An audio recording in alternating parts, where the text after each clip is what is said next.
ஒரு ஊர்ல அமைதியான ஷையான ஒரு பையன். அவனை பார்த்து கிளாஸ்ல எல்லாருமே சிரிப்பாங்க, வீட்லயும் அவனை மதிக்க மாட்டாங்க. ஒரு நாள் அவங்க அப்பாவே முகத்துக்கு நேரம் சொல்லிட்டாரு, நீங்க ஒண்ணுத்துக்கு ஆக மாட்டேன், நீ ஒரு உதவாக்கறன்னு. 13 வயசான அந்த பையனை ரொம்ப ஹர்ட் பண்ணிச்சு. அதையே அவன் நம்ப ஆரம்பிச்சிட்டான். அவன் வீட்டு பக்கத்திலேயே ஒரு பானை விற்கிறவரு, பானை பண்றவரு ஒரு தாத்தா ஒருத்தர் இருந்தாரு.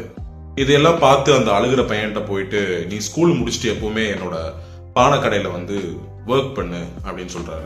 அந்த பையனும் அந்த தாத்தா கூட அந்த பானை கடையில ஒர்க் பண்ண ஆரம்பிச்சிட்டான். வருஷங்கள் கடந்து போச்சு. ஆனா ஒரு நாள் அவன் கையில இருந்து ஒரு பானை கீழே விழுந்து உடைஞ்சிருச்சு. ரொம்ப பயப்பட்டான். தாத்தா திட்டிடுவாரோன்னு பயந்தான். ஆனா தாத்தா வந்து எதுவுமே சொல்லாம அந்த உடைஞ்ச பொருளை எல்லாம் உடைஞ்ச அந்த பானையை எடுத்துட்டு வர சொன்னாரு.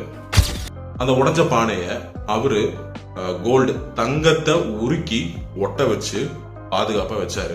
அப்ப அவன் கேட்டான், ஒரு சாதாரண ஒரு மண்பானைய, இந்த உடஞ்ச மண்பானைய எதுக்கு வேல்யூபிளான ஒரு கோல்டு மாதிரி ஒரு பொருளை வச்சு ஒட்ட வச்சீங்கன்ட்டு. ஆனா அவரு எந்த பதிலுமே சொல்லல.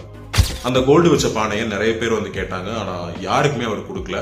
ரொம்ப வருஷங்கள் கழிச்சு அந்த பையன் வந்து அவனோட காலேஜோட ஃபர்ஸ்ட் டேக்கு போக ரெடியா இருந்தான்.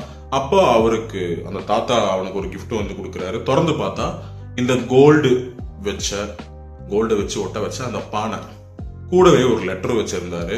உன்னை யாருமே உடைக்கல அப்படின்னு நீ ஏன் நினைச்சுக்கிட்ட?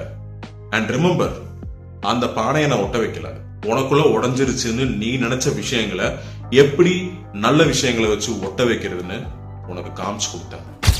நீங்க உடைஞ்சு போயிட்டீங்கன்னு நீங்க நம்புற இடத்துல தான் நீங்க உண்மையாவே உடைஞ்சு போறீங்க. So be strong.